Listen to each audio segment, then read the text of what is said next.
আসসালামু আলাইকুম গাইস, দেখো আজকে বাদাম ক্ষেত দেখাবো।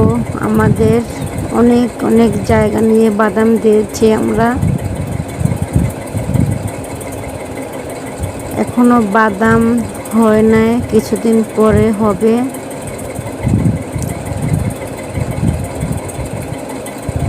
অনেক ঘন হয়েছে গাছগুলো, অনেক সুন্দর হচ্ছে। এক একটা গাছের গোড়ায় 15, 20, 30, 40টার মতো বাদাম হয়ে থাকে।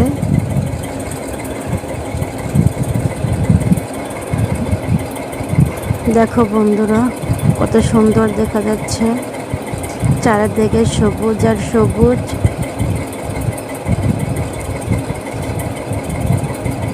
দেখতে খুবই ভালো লাগে বিকেলবেলা আসলে।